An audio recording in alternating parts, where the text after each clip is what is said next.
Hey team, Richard Tubb here with another episode of TubbTalk, the podcast for managed service providers. And today we're diving into the shadowy side of cybersecurity with someone who's got real stories from the front line. My guest is Gerald Beuchelt, Chief Information Security Officer at Acronis, a company protecting millions of endpoints across 54 data centers, many of them managed by MSPs just like you. Now, Gerald's been in the game for decades. He's led security through IPOs, a $5 billion merger, and now heads up the Acronis Threat Research Unit, or TRU.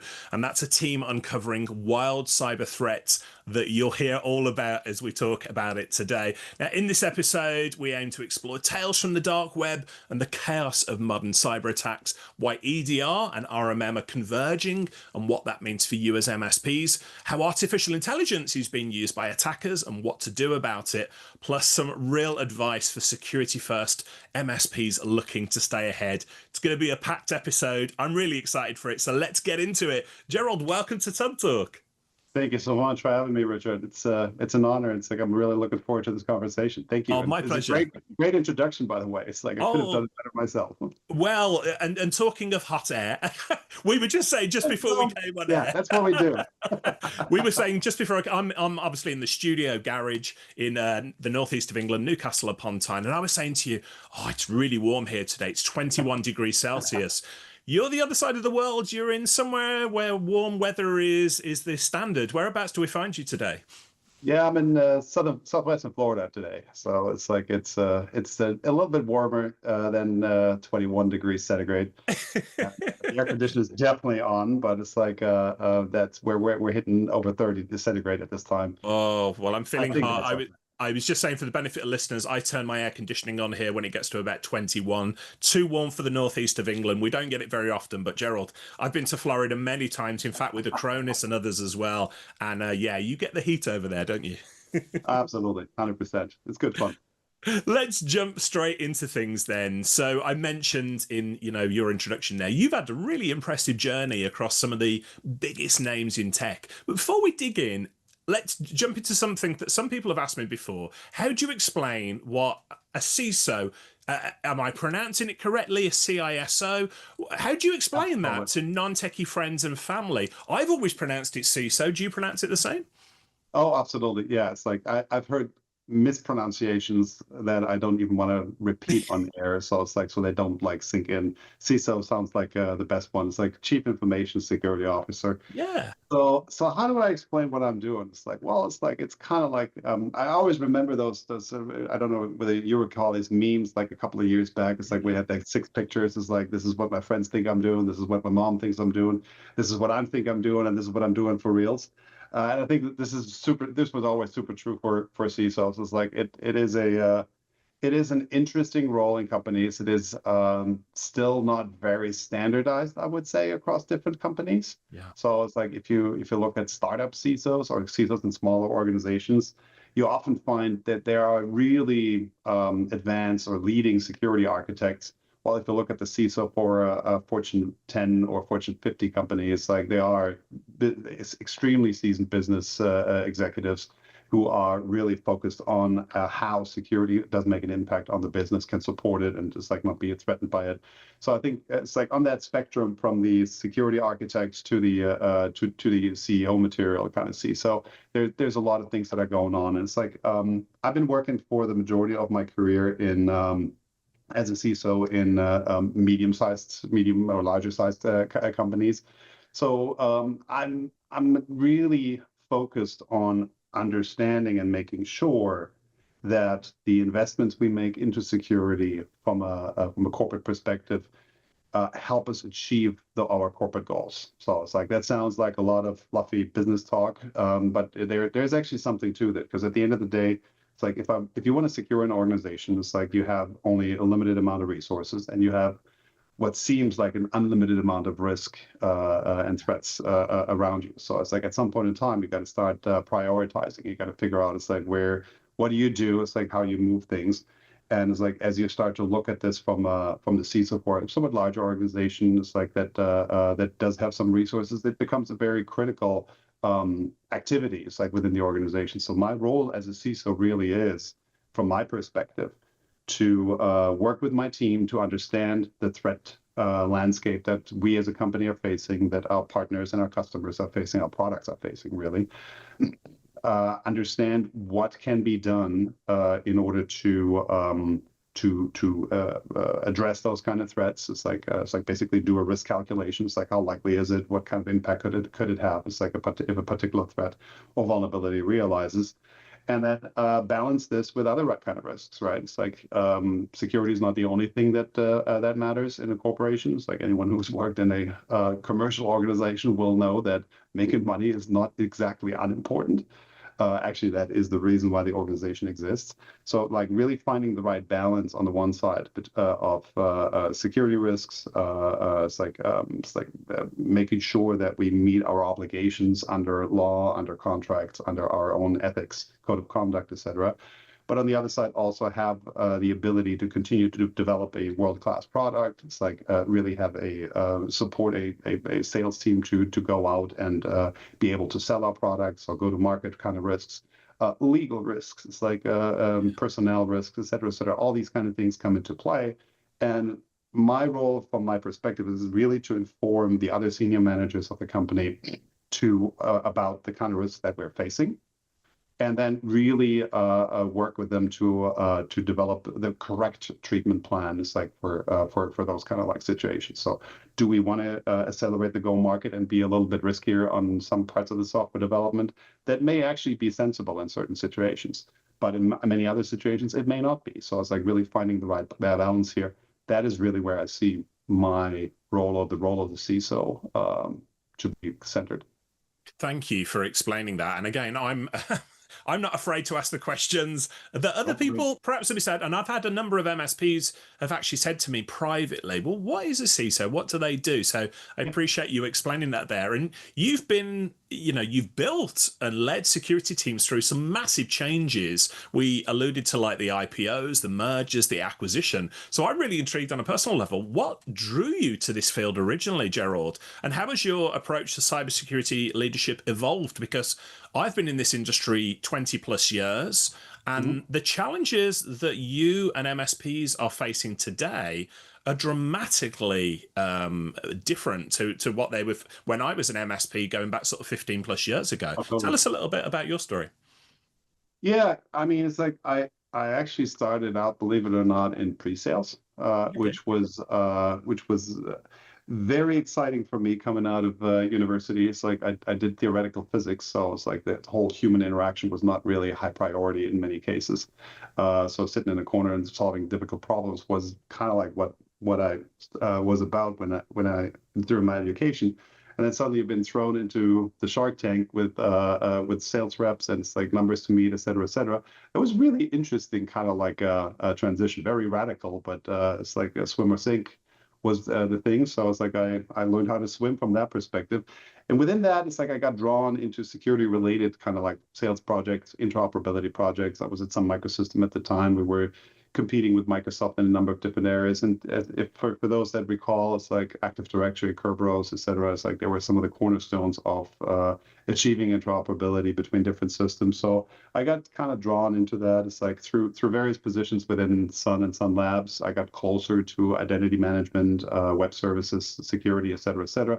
Ultimately ended up at MITRE. For those of you who don't know what MITRE is, it's like check what the MITRE attack framework, or where the CVEs that we all see on a daily basis are coming from. That's the organization.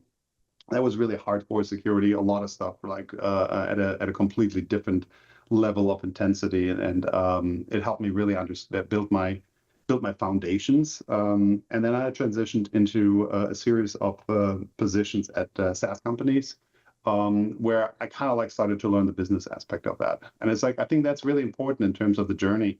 It's like, I did learn the basics in terms of interoperability, in terms of the kind of technologies that need to work together, how the technology fits together, what this means from a pure security posture perspective, et cetera, et cetera. But it's like, once you start to get into some of a leadership position, you end up being confronted with limited resources, with other priorities that other parts of the organization have. Constraints, yeah. Yeah, and you have to really start to understand It's like, what is it that really drives the company and the team forward versus like, what is it that the book says? The book is obviously important, and it's like we all know what best practices are and how relevant they are, essentially. But at the same time, it's like there are situations that are not necessarily easily addressed by that. So it's like that's where you start to really learn how to make compromises, how to gauge risk. It's like in terms of like what you can take or recommend to take or not to take, and develop your leadership style down that path. Yeah. And one of the reasons I was so excited for this interview and bringing it to our listeners is I've spent a little bit of time with Acronis, as I said. I've been with a senior team across there in Miami. It was actually, we spent at your partner event a couple of years or so ago. Mind-blowing amount of incredibly smart people within the Acronis business. And so some of the things that you've got coming down the line, really, really interesting. But let's talk about something I alluded to right at the top of the call. The Acronis Threat Research Unit, or TRU. So for MSPs unfamiliar with the TRU, what is it? Why does it matter? So the TRU is really a virtual team within Acronis from different parts of the organization, right? It's like we have threat researchers, we have specialists that understand the marketplace, we have a security team, et cetera, et cetera. So we're all working together in understanding what kind of threats, especially MSPs and MSSPs, are facing. It's like, it's like there's a lot of good research coming from all kinds of companies, large and small. And I'm sure that your audience is very familiar with things like the Verizon breach report, et cetera, et cetera. So all those kind of like things are relevant. What we're really focusing on is what we're seeing through our own endpoint agents in terms of like new threats coming up, but also issues that are related to pressing concerns within the MSP community, whether it be ransomware or other concerns, email security, et cetera, as well. So the True Team is really a team of experienced professionals that are analyzing and it's like conducting original research, working together. It's like, and then making that available through our half-yearly threat reports. We have a lot of community engagement. We actually have a blog where we post new findings on a regular basis.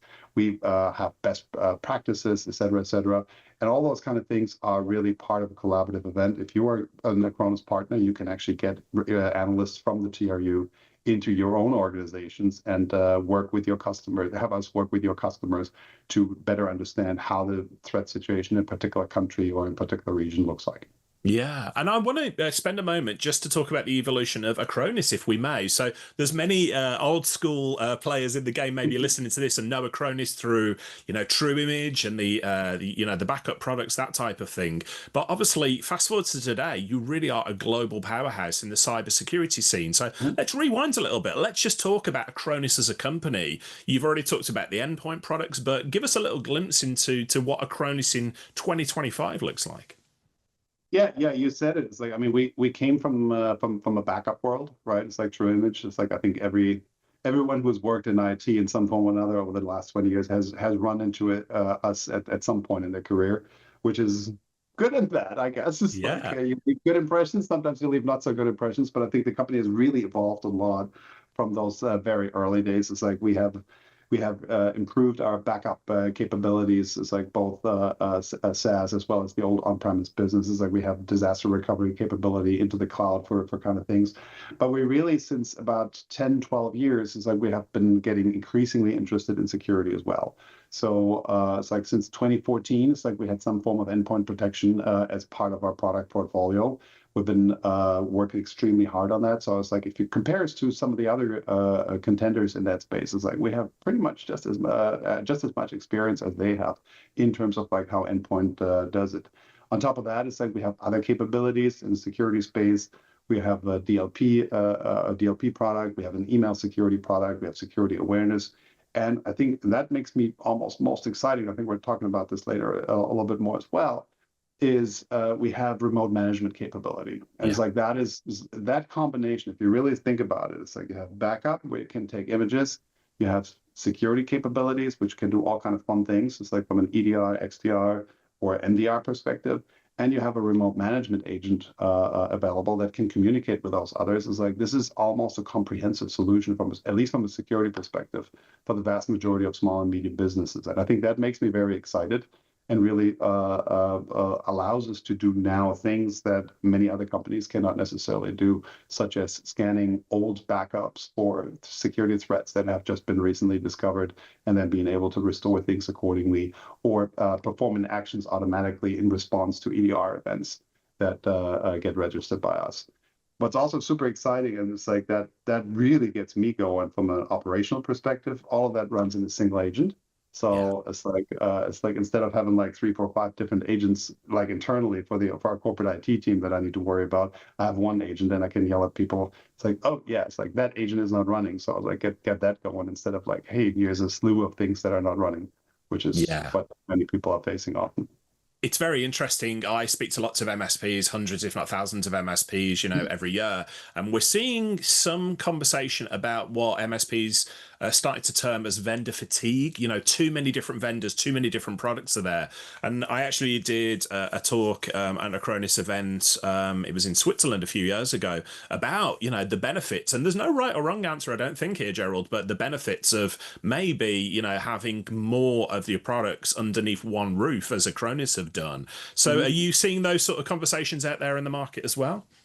I would definitely say so. Yeah, it's like I think it's like if I'm looking at how I would build today myself a modern detection and response architecture or a modern monitoring architecture, it's like a management architecture from an IT perspective. It's like I would want to be able to have as much integrated as possible, but also with open APIs in order to integrate other systems as well, right? So integrate with your SIEM, integrate with your automation platform, of which you will hear a couple of interesting things from us in the not too distant future as well. It's like I think there's benefit in having both an open ecosystem through APIs, because it's like there's never a single solution that works for everybody across the board, but at the same time also having an integrated stack where a lot of the integration work can be the responsibility for that can be taken by the vendor. And it's like you see this in other areas as well. It's like whether it's some SaaS offerings like Salesforce or M365, et cetera, et cetera. It's like you see highly integrated stacks, which are very useful to MSPs and end customers because they really have a lot fewer moving parts to worry about. And we believe that is a good strategy for our customers and partners as well. Yeah. Now, I mentioned at the top of our call, I want to get into some of the horror stories, the war stories that we've got from there, and you've got loads of them to share. But I want to start off with something that your team uncovered that I think is a truly bizarre threat. One that stood out to me, certainly, was geofenced attacks using so-called cyber snakes.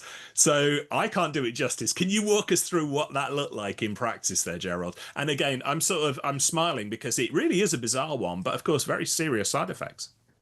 Yeah, it's interesting. It's like that a lot of these things are now coming really out in the open. It's like I think the first massive campaign that ever came out into the open, it's like that had the nation level capabilities with Stuxnet. It's like I think we all remember that one. But this one is not quite that same level of sophistication, but it is a very interesting new campaign from Sidewinder ATP. For your listeners, just look up Sidewinder APT. It's like you'll find pretty quickly who is supposedly behind that. Yeah. They were targeting high-level government institutions in Sri Lanka, Bangladesh, and Pakistan. So it was like in South Asia, it's like there was a lot of stuff going on.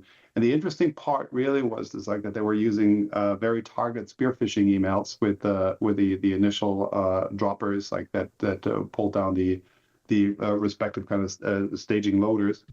And what they were doing there is like they were going very specifically after the location of those kind of like infected clients. So it's like if a spearfish would end up in one of those 3 countries, Sri Lanka, Bangladesh, or Pakistan, it's like the entire kill chain would unfold, and it's like the infection chain would unfold, and it's like the entire payload was ultimately being deployed. If this was outside of those kind of like countries, it would basically just fall apart and be quiet afterwards.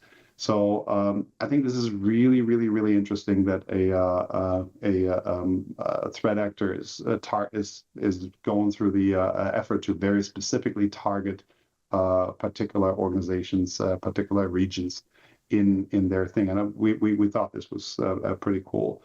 There was a couple of other things. It's like they were targeting in particular a fairly old Microsoft Word vulnerability, which goes back to 2017, which tells you that it's like the fact that they were successful, that there's still a lot of software out there, unpatched software from those days out there. Sometimes, I don't want to say always, but it's like sometimes pirated software that is just being used by whoever else, whoever down there. And it's like those kind of like unpatched old software, it's like particularly on user-facing systems, are obviously a huge issue if they are not being properly addressed through patching or through proper licensing mechanism. And I think that's something really to take home for your listeners as well. It's like you cannot ignore these kind of things, especially if they're so old, right? It's like this is super dangerous stuff. They deployed fairly sophisticated evasion techniques for EDR. So it's like it was not quite obvious that it's like even if you had some form of anti-malware so on your machine, that you would be able to go through this. We tested this out internally. Acronis would have found it, but hey, it's like, you know what? It's like that's what it is. There were a bunch of other fairly advanced features, such as truly well-designed multi-stage loaders. It's like you had packed shellcode, you had server-side polymorphism, et cetera, et cetera. So it's like there was really some fairly advanced stuff, basically in order to steal stuff, right? It's like ultimately what came out was the Stealer bot, credential stealer and data exfiltration kind of thing. This is looking like classical espionage. So it's like that's what it was. It's mind-blowing to me that a piece of software so old, as you said, like 2017, Microsoft Office or Microsoft Word in this case, A, that's still in use, but B, that, you know, the bad guys would use that as a vector, as a target point to go, okay, we can get in through here and go from there. So how... I speak to lots of MSPs who tell me that they have sleepless nights because they give advice to their clients, and sometimes the advice falls on deaf ears. And one of my great mentors and friends is a guy called Carl Palachuk, who said, infamously, you can't care more about your clients' networks than they do. Mm-hmm. From the Acronis perspective, do you ever lose sleep, Gerald, when you see these type of really, truly bizarre exploits coming up? And you know that some MSPs are still dealing with clients who have got, you know, these really dated vectors for attack. I mean, I agree with you. It's mind-boggling that we're in 2025. So many years after we kind of like realized that patching is sort of important, and still facing those kind of issues. I mean, I think it's always it's not just one or two reasons. It's not just being cheap on like getting licenses, or it's like being lazy on updating. It's like, which is typically what people associate with this. It's like you can be in situations where updating your software would be extremely costly or extremely prohibitive from an operational perspective. So I think back to sometimes like where we had a fairly large number of NoSQL type of databases, which were running production environments. Updating they were supporting a production infrastructure. It's like updating those typically took about a week in terms of like moving data around. It's like shutting servers down. It's like moving them up again, and that is not easy. It's like there was actually also some disruption to the service, include part of that. It's like so you needed maintenance windows in order to be able to actually go through this, and those kind of things need to be scheduled in meaningful ways. You need to be able to roll back if something goes wrong, et cetera, et cetera. So it's like patching is not quite as simple and easy as people sometimes think when they update their Android or their iPhone, which is like, oh, there's the little red bubble, and it's like okay, it's like, okay, I have to reboot the phone right now. It's like, and that takes me about like a minute or two. it can be much more complicated, and it's like I think that is something that we also should be understanding and it's like keeping in mind as we plan through. But it does require us to really have good plans for how we do this, right? So if you have a mission critical kind of system that does have that does have update requirements, you need to be able to build maintenance windows in your schedule, because if you don't do that, it's like you end up being in a situation where you really are lagging further and further behind, leading to things like this. Obviously, in this case, it's like 7 or 8 year old Microsoft Word on a laptop that's hard to excuse at this day in this day and age. Yeah, yeah. I won't say you've got limited amounts of sympathy for people involved in that. However, that does spring to mind a little bit, doesn't it? So yeah. The sympathy is always there, because it's like I've been on the receiving end of some of those kind of like activities. So it's like no matter what it is, it's like you know what these people are going through, but at the same time, it's again, it's like you do the risk calculation, likelihood, impact. It's like impact, you know what this could be. It's like, and the likelihood just goes up over time. It's like as you continue to run unpatched. Yeah, I think the lesson for MSPs listening here, if you've got clients who are running antiquated software or very, very dated software, you are setting yourself, well, they're setting themselves up and they're setting up you for a world of hurt. So there are more and more compelling reasons to actually upgrade there, and really good opportunity for MSPs as well to get in there and help modernize the clients. Other stories from the true. So thank you for sharing that one. Another one that jumped out to me, and probably more familiar to listeners as well, the return of ChaosRAT. So what's the story there, Gerald? What does it tell us about the direction that attackers are going with these things? Yeah, totally. It's like I think what was interesting about that one is, well, let's go what's a rat? It's like just to set Please. Set the stage. So it's like rats are remote access toolkits. So remote administration toolkits, which basically allow an attacker, once installed, to interact in meaningful ways with the infected machine. Basically, they're remote management software, just the evil type, right? So it's like you have remote management software on the one side that does what you want it to do because you're kind of like operating it. And if somebody puts remote management software on a system that is not exactly authorized or something you want, well, we call it a rat. Right. I always think of RMM, the good guy's remote tool, RAT, the bad guy's remote tool. So it's like, don't quote me on that, but it's like, this is kind of like how I keep my mind straight. Sure, right? Yeah. But it's like, in terms of functionality, it's very, very similar. It's like what RATs are doing versus what RMMs are doing is, this is definitely important to keep in mind, right? So it's also from a detection perspective, because it's like if you see connections to other systems being created, you have to look a little bit closer. It's like, is this actually a legitimate connection to an RMM server endpoint? It's like, or is this something that could potentially be illegitimate? So I think super important. Now, go back to ChaosRAT. So it's a known malware family. It's like it evolved over time. It's like it was first seen in 2022. And we have now found new samples in 2025. So it's like there's definitely, it's like typical kind of thing that you see, that an existing framework, an existing capability is like that was built once, is just updated, made harder to detect from a security perspective, and then being reused over and over again. It's like we see this all the time. What's really fun about this one is it's written in Golang, so it's like it's a truly cross-platform malware. Like I was saying, it's like it attacks both Linux and Windows. So it's like we see here, it's like how a very useful capability such as Golang, which was developed to have cross-platform capabilities from a system administration and software development perspective, is immediately being adopted by malicious actors to also be used for more malicious kind of activity. We've been really focusing here in our report, which you can get from our website, on the detection strategies. Is like we're giving out some Java rules for those who can implement them in their detection and response system, the indicator of compromise, the IOCs, and it's like really then make sure that people understand it's like how to find these kind of things. It's always interesting to stay on top of these, because like I said, it's like these kind of malware families evolve over time. It's like they don't go away. It's like once a threat actor has put some serious money into making sure that these work, they will not just abandon them. Yeah. It's like even though it's like they may have been ended or it's like been less important for a while, it's like they do tend to rear their heads again, and it's like we have to stay on top of that. Yeah, yeah, absolutely.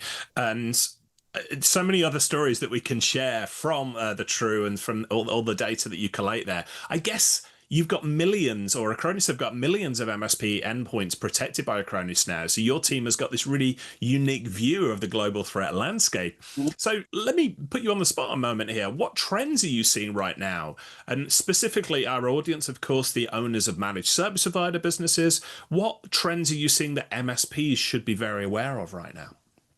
So I think the tried and tested kind of like attack scenarios are continuing to be of major concern. So ransomware is still a threat. I think what's really interesting there, if you think back a couple of years, like a decade or so, it's like ransomware was something that happened to really large companies. It's like you Yeah, say really large health organizations, et cetera, which were massively affected. It's like you had first single extortion, it's like just like getting your data back, then double extortion, where they would threaten to release that data to embarrass you, or even triple extortion, where they would release the data and then basically get you in front of regulators, so to sue you for them having released your stolen data. So it's yeah, like there's all kind of like fun things that have been happening. This is still a major threat. This is happening on a daily basis.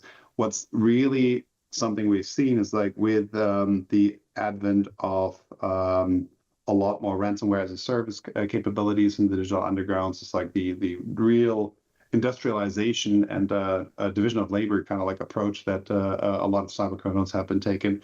The scale has become much more significant. So it's like this is not a targeted attack against a Fortune 500 company or Fortune 100 company. It's like you can be the victim of ransomware any day of the week. yeah, Because the threat actors are no longer it's like highly sophisticated cyber criminals. There are basically people who have who can convert a couple of dollars, euros, or pounds into Bitcoin, and then buy or rent services such as ransomware as a service, spearfish you, and then it's like deploy this into your environments. The ransoms are no longer as high as they used to be. So we used to be talking about millions, tens of millions of dollars or whatever in ransoms. Like cyber criminals can sometimes be very happy with like $10,000 or $20,000 today. But it's like they do this at such a scale that it still pays off quite nicely. yeah, So that means that from an MSP perspective, you have to be more prepared than ever to be able to understand the ransomware threat in your environment, just like to prepare for situations. Law enforcement still uniformly recommends against paying, it's like which is in most instances probably the right approach. It's like to not pay, but instead rely on well-designed backup and archival strategies in order to be able to come back, have a disaster recovery plan in place that allows you to basically restore some of your workloads quickly elsewhere. It's like while you recover your infrastructure, and that is something that is really what used to be a big company problem has now become everybody's problems. Like because ransomware is literally everywhere, and it's like that's what we're seeing quite aggressively.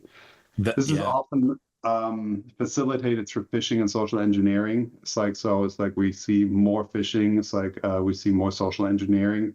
It's not anymore the poorly written email that promises you millions of dollars from some inheritance or what have you. It's like or overseas princes.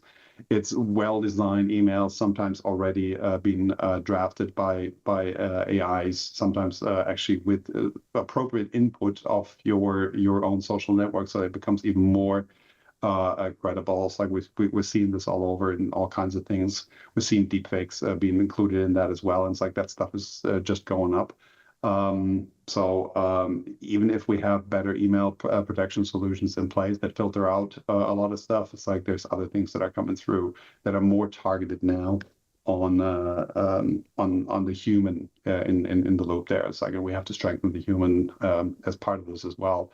There's a new thing called vibe hacking. It's like that's a new term. It's like it's been around for literally millions of thousands of years, but basically really trying to perform psychops or information operations on people to influence their emotions, to influence how they react to certain situations in support of a particular attack that you may be trying on that company as well.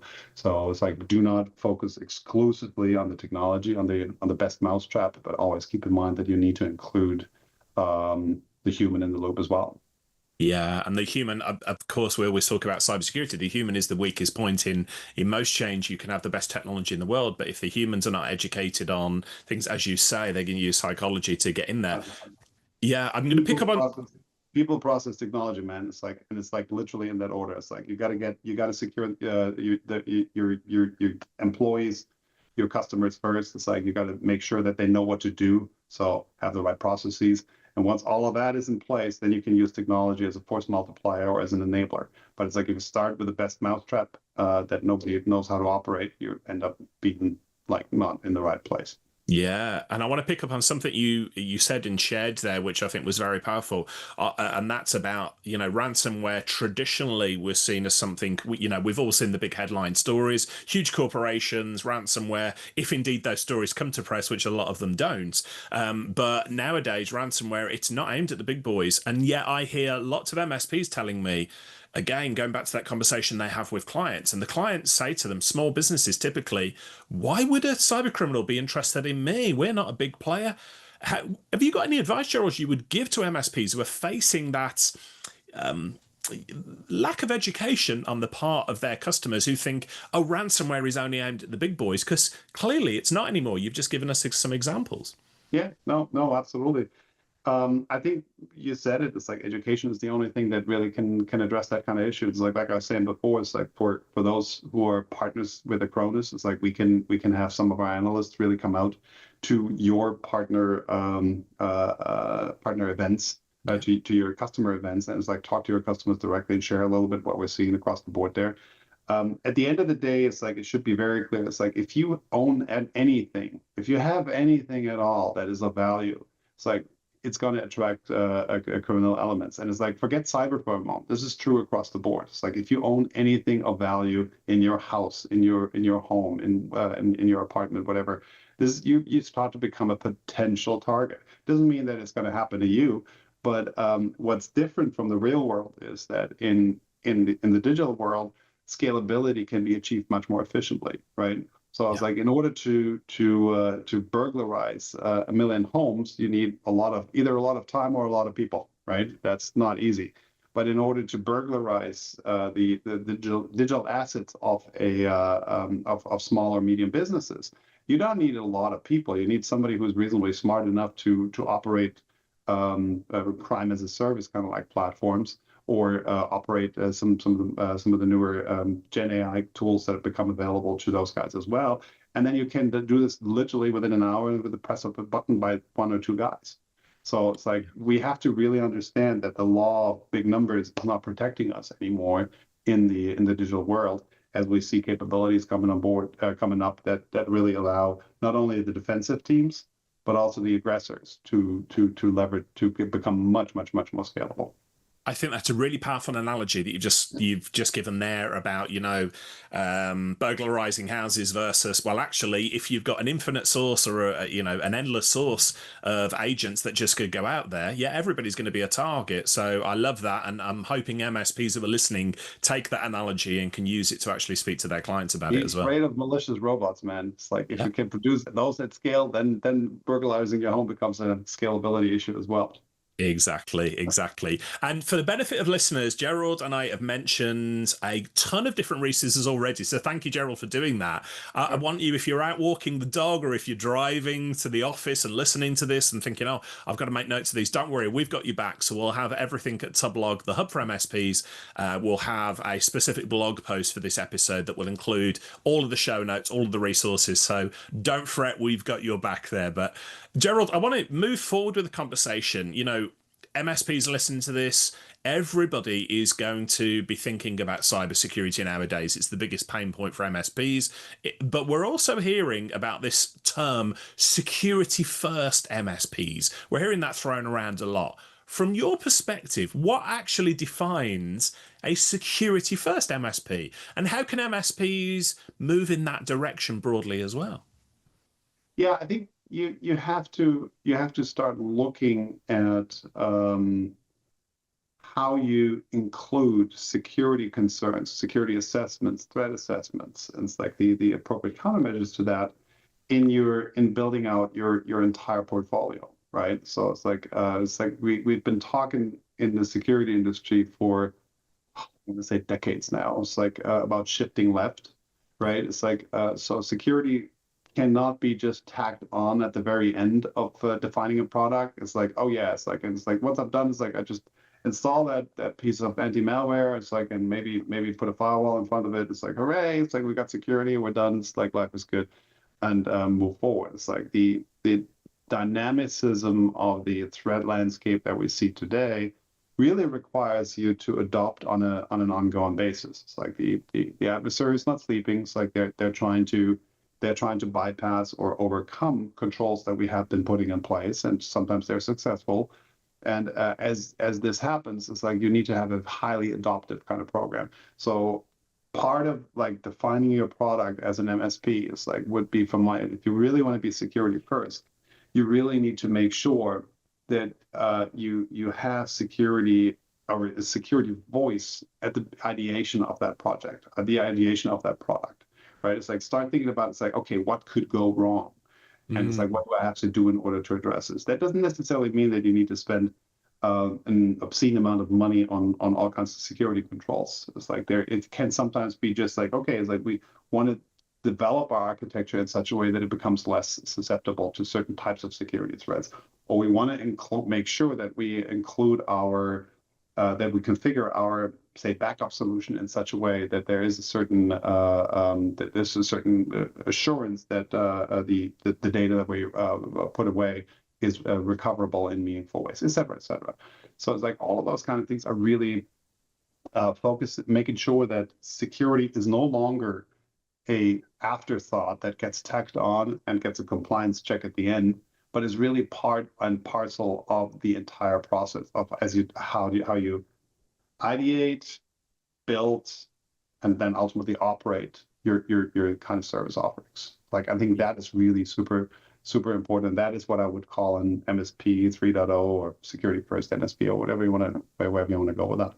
Yeah, makes a lot of sense. I want to go back to something we talked about earlier. We talked about potential vendor fatigue amongst MSPs. We talked about how, I know I'm speaking to a lot of Acronis partners. They like the idea of things being under one roof as well. And so I want to get a bit narrower on that. And you said we're heading towards a world where EDR and RMM are fully merged.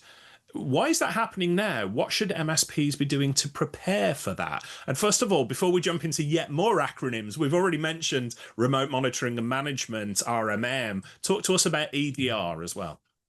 Yeah, EDR is enhanced the detection and response. XDR is extended, which really goes out to correlate. It's like different EDR events from different systems, and MDR is managed detection response by an MSSP or something similar. So you'll find probably a million different definitions for some of those terms around in the market. This is kind of like my mental model, and I think I'm working. It's like EDR is like fancy stuff on the laptop. XDR is like fancy stuff on the laptop plus a centralized place where you can actually correlate and make sense of it. And MDR is like this whole thing being run by somebody else. Yeah, that's my model. It's like I like that. We're going to quote you on that one as well. That's a good way. I mean, it's like it seems reasonable. It's like it's more than reasonable. Yeah, at least for me. So that's how I use. Let's put it like this. That's how I use these terms. And it's like if somebody else disagrees with me, happy to have a chat. Absolutely. EDR and RMM, this sort of being fully merged then. Talk us through us. What are the benefits of that? Where do you see this going? Yeah, so if you think about it, it's like EDR is all about detecting anomalies, detecting things that are not right. It's like figuring out it's like if something on the endpoint is going in the wrong direction. It's like in this most simple ways. And it's like for an EDR, we're not using just simple signature methodology, signature detection, but we're using heuristics. We're using various other kinds of analyses. We're looking at like network connections that the endpoint is trying to establish, et cetera, et cetera. So there's a lot of heuristics, often backed up by machine learning models, some AI at this point in time. Well, it's like machine learning AI. It's like, let's not go into that philosophical discussion. But it's like there's definitely, it's like much more than what you're used to with a traditional kind of signature-based or simple heuristics engine.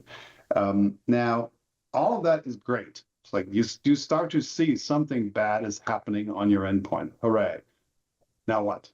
Okay, so it's like, what do you do now? It's like if you have something happening on a single machine, your admin crew, your technicians may be able to address this reasonably quickly, right? And it's like be able to stop things or perform the right log into those machines. It's like connect with them in some form or another, and either try to contain or network isolate that machine or what have you. If that happens to you within a very short period of time, to not like one or two, but say like hundreds or thousands, because you're affected by ransomware or whatever, it becomes very difficult to do this at scale. Now, it's like remote management tools. It's like whether they're the simple kind of direct connect with an RDP-like session, or it's like with a screen share kind of sessions, or a secure shell, or more advanced ones where you have like an API that can trigger a scripting engine on that kind of like endpoint. Those are much more interesting now. It's like to react. So it's like if you have a detection response architecture that relies on EDRs and XDR to identify anomalous events, and it's like then start to build out the necessary response scripts in advance on your endpoints, you can allow a technician or even an agentic AI at some point in time to automatically trigger those kind of like scripts. So it's like if you see something that looks very much like a ransomware attack on a particular endpoint, a combined EDR, XDR plus RMM plus some agentic AI or the human in the loop could very quickly trigger network isolate that machine so it doesn't spread further, and potentially stop the processes that are performing the mass encryption.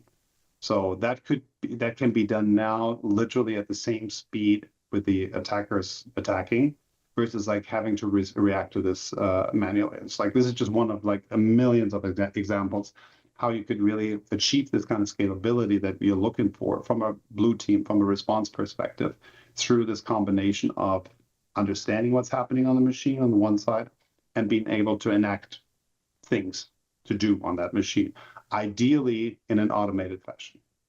Makes a lot of sense. And I think MSPs listening to this are going to say, absolutely, they're going to agree it makes sense. What can MSPs do today to start preparing for that sort of future?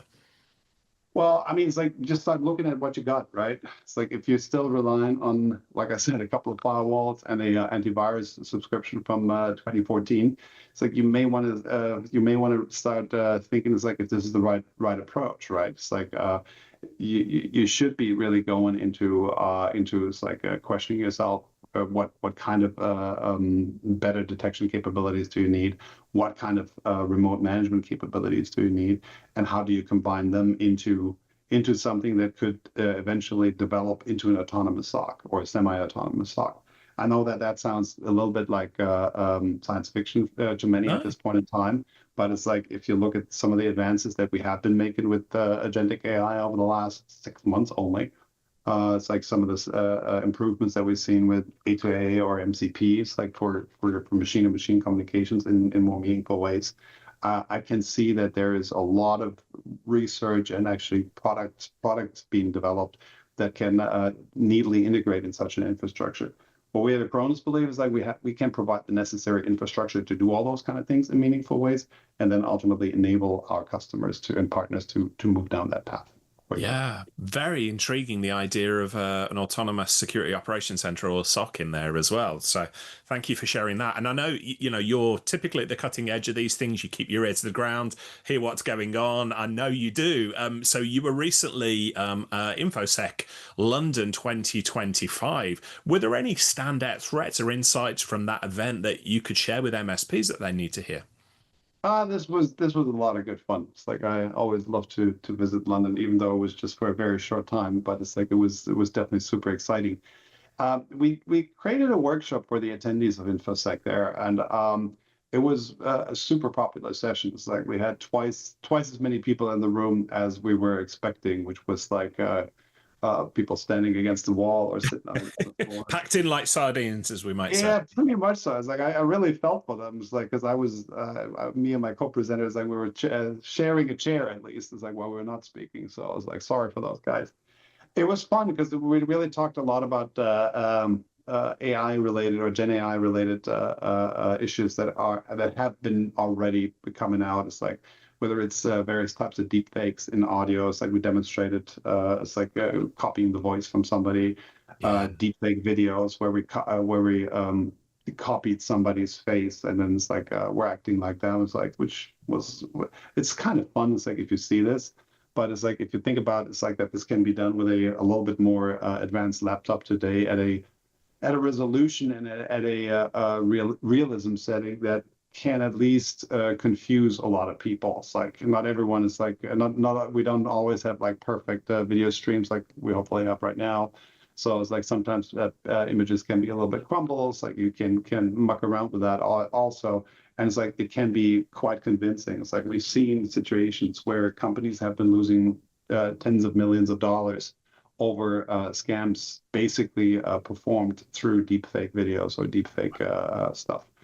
So it's definitely no longer a theoretical risk. It's like it requires some open source software and a laptop that is under $4,000. So to really go through with this, and people have to be aware of this. I think it's going to be super interesting because the whole notion of let's work remotely and let's do everything over digital channels is going to see a challenge very soon, at least for high trust or high value transactions. Well, I think it was about 12 months, maybe a little bit longer than that. I did a whole episode of my podcast, TubbTalk, the podcast of managed service providers. I say Gerald, because I just used the 11 Labs software to clone my voice and to do the whole episode. And I got loads of feedback from MSPs and other people who listened to it and said, totally got me. I wasn't trying to fool anybody. What I was trying to get across to the MSPs is, you hear my voice day in, a day out. People listen to this podcast every week. How difficult is it for somebody to clone your clients' voices or whatever? 12 months on, we're talking about video now, and it's, as you say, it's becoming much more sophisticated. And it's like we've been recently seeing instances where the voice-based authentication system in the US was tricked out by deepfake voice AI. So it's like I thought it was really funny. It's like I think I got offered by one of my banks. It's like in 2017 or something like that. It's like you can now use your voice print in order to authenticate yourself. You don't need to do anything else. And I was going like, this is not going to last very long. Like this will be over very soon. Plus, now I'm giving you enough data to really have a voice printer for me. I don't think so. It's like I think I'm good. I mean, we're past that at this point in time, but it's amazing how quickly we went from voice recognition and voice pattern recognition to voice pattern assimilation in a way that is no longer easily. I mean, some more advanced algorithms can still detect this, but it's like it's getting to the point where even those advanced algorithms are having a harder time. And if you look at some of the VO3 stuff that we've been recently seeing, it's like from a video capability, unless you look hard and listen hard, it becomes very, very difficult to discern those from actual videos, and that's interesting. Interesting is the right word for it. It is, some people are freaking out about it. That episode of TubbTalk that I put out, I played it back to my mom, my 80-year-old mom, and said, "Mom, what do you think of this?" First of all, she was like super impressed by the technology, but she struggled, to say, well, I can tell it's not you, but I'm pretty sure 99% of other people wouldn't be able to tell it's not you. So the technology is there already. Yeah. And one thing that's really freaking people out at the moment is how attackers are using AI to generate real-time attacks. So, Gerald, can you give us some specific examples of this happening and how, of course, MSPs can help their clients defend against it? we talked a little bit about this already. It's like, I mean, we had one situation where actually our own CEO's voice was impersonated, was deepfaked. It's like for a social engineering attack, and it was pretty impressive because it's like, I mean, he's not out that much, so it's like you don't need really a lot of samples in order to get to the point where you can essentially, it's like fake somebody's voice. So Well, let me just pause there for a minute. So you said he's not there that much. You know, I know you see like there are some videos and interviews with him online, but as you say, not a huge amount. So probably not as much as me or you are out there as well. So MSPs listening to this, and if you're saying, "Oh, well, my clients, there's no videos of them, there's no podcasts of them, there's going to be something somewhere. The internet leaves a lot of footprints, doesn't it? just call them up and try to talk to them for 7 seconds, and you got enough sample material. It's like Crazy. it's super easy. It's literally a few seconds. You literally, it's like a decent algorithm at this point in time needs a few seconds of voice in order to copy that. I've seen memes now being put to life just from a static picture. It's like, because the AI is good enough to come up with the facial expressions, and it's like interpreting, it's like how that person would look like in real life. And if you've never seen them before or heard before, it's like you would probably be most likely be faked. So actually, there are a couple of fun memes out there. Yeah. Do you ever worry about this? You're a fairly high profile figure. You're one of the good guys. You're educating other good guys on how to protect clients out there. Do you ever lose sleep thinking there's going to be a day where there's a video of you or somebody else with an Acronis comes out there? Oh, I'm sure there will be. It's like Yeah. it's like at this point in time, but it's like this goes back to what we were saying earlier. It's like the trust in trust in digital media is going to erode very quickly as more and more deep fakes, as more and more. I mean, we've seen it's like it's like the kind of scams that came out is like where they put prominent figures into very unfortunate situations. It's like and making them look like that. It's like and whatnot. So we all know that this is out there already. It's like I've actually seen. It's like a fake finger that you can put on your hand, so it looks like you have 6 fingers, so that the criminals can actually go in and say, like, look, this is AI generated. It's like, I have 6 fingers. This can't be me, right? So it's like we're starting to exploit the weaknesses of the first generation or second generation video generated images with the wrong fingers and everything else. So I think the trust in digital kind of like media is going to erode further and further over time. It's like even today, it's like if I consume news, I'm often questioning myself, is this real? It's like it's getting more and more. So I think it's like as more people are affected by this, it's like that trend is going to continue.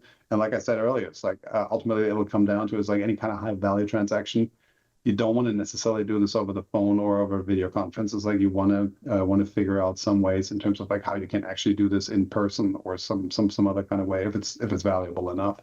And I think that's going to get a really interesting challenge also from an identity management perspective. You said earlier you've used the word very, exciting, innovative, and things like that. It is an exciting time to see this. It's also terribly scary. We're very quickly approaching a point where we're not going to be able to believe what we see or what we hear online, isn't it? So yeah. There's a reason why they say, like, may you live in interesting times actually a curse. And it's like, you know what? It's like, I'm a security dude. It's like, I like it boring. It's like if everything goes very nicely and boring and orderly, it's like I have a happy job. It's like if stuff gets interesting in security, it's like that's usually not a good day.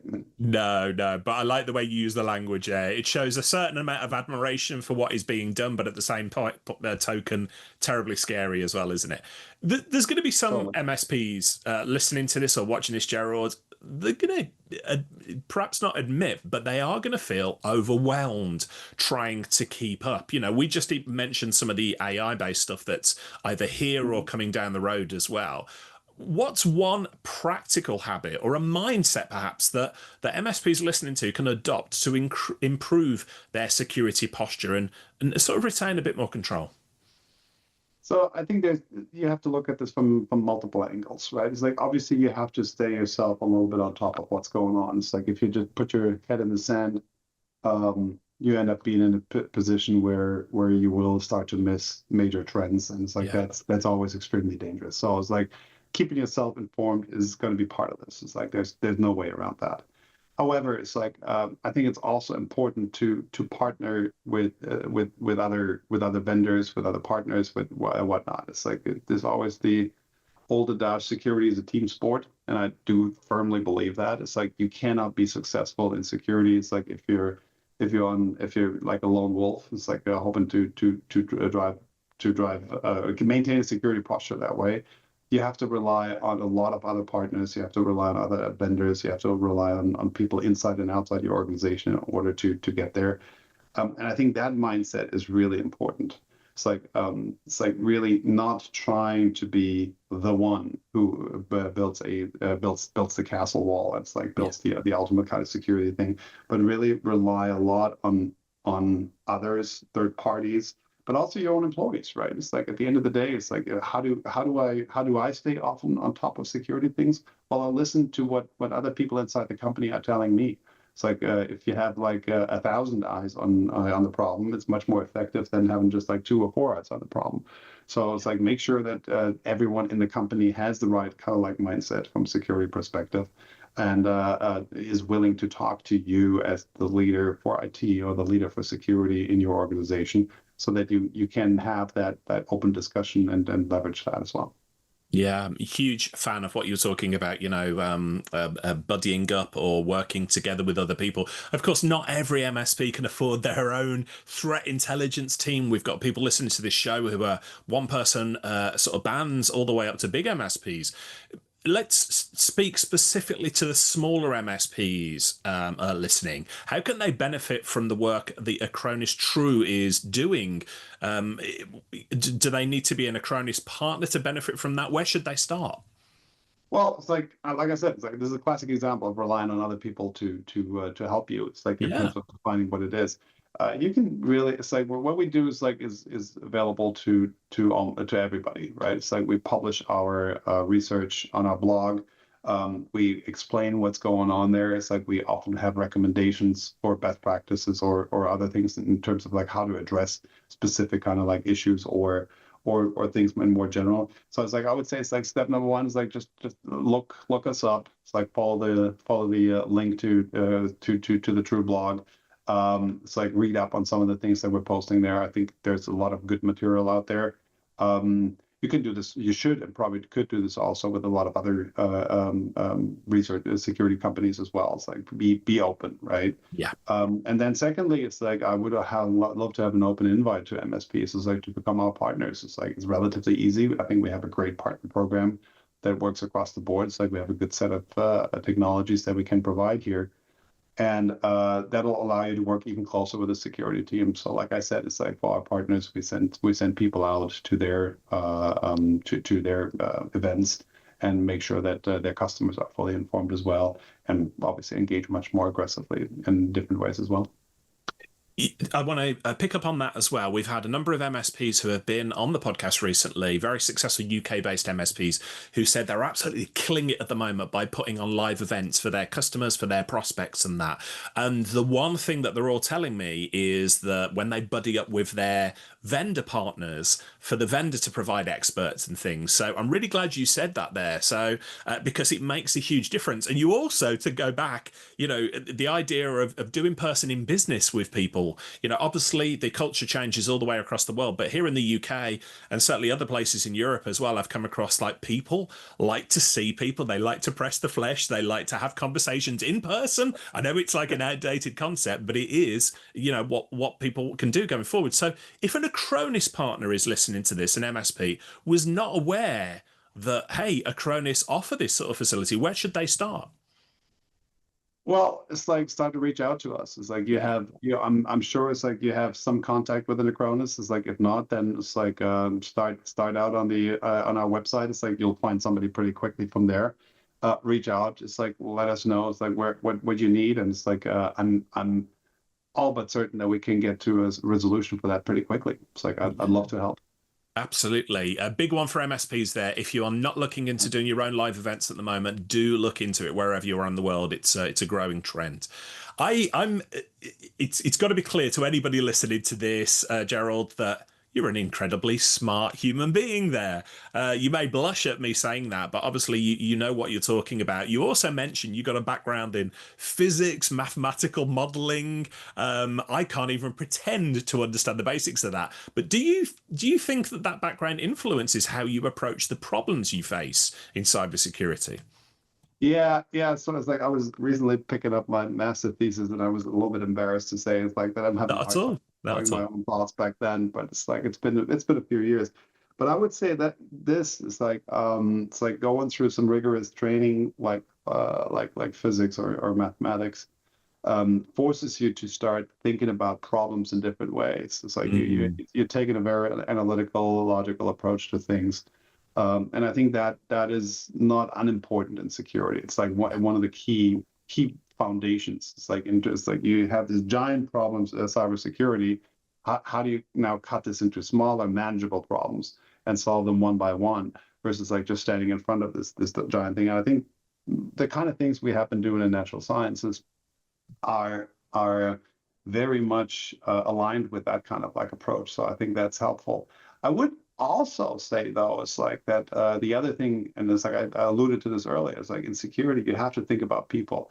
It's like the reason why we do security is to ultimately to protect people. It's like the best and worst measure to, or the tools like to protect stuff are people, right? Depending on how well they're trained. It's like if they're poorly trained, it's like they're terrible. It's like if they're well trained and know what they're doing, it's like people can outsmart anything and everything.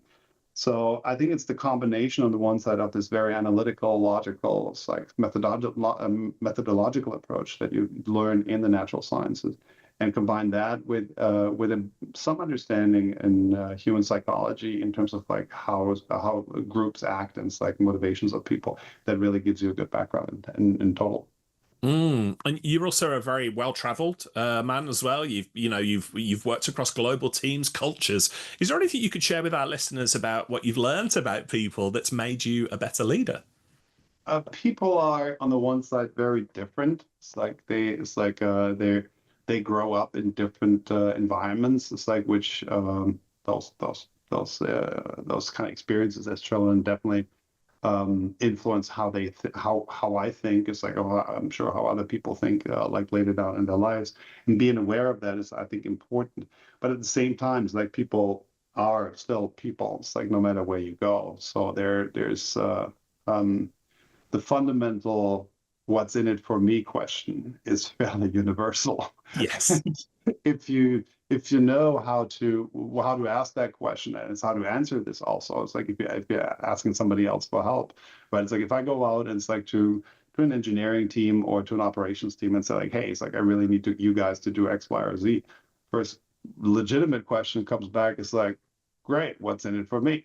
Why should I help you right now? It's like why does that make my life better? It's like you're just adding work for me, and it's like I already got more than enough work for myself.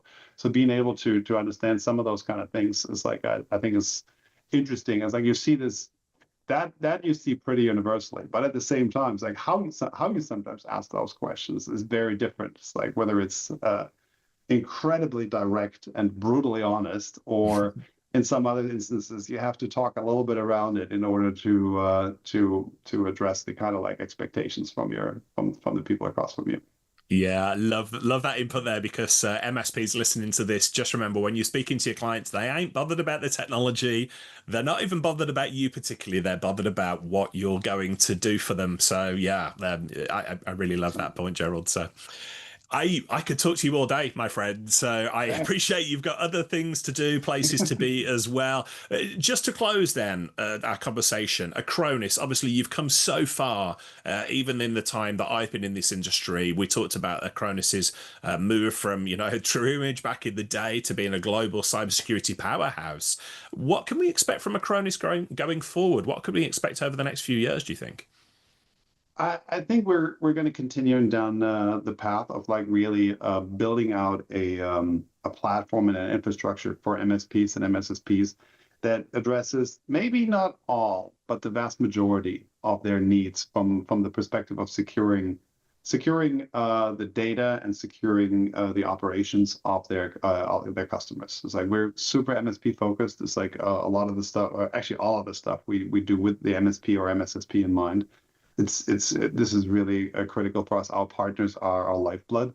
So what we are trying to do really is like bring a lot of the capabilities that have been extremely expensive or extremely complex, but available to larger companies now into the mid market and across the board.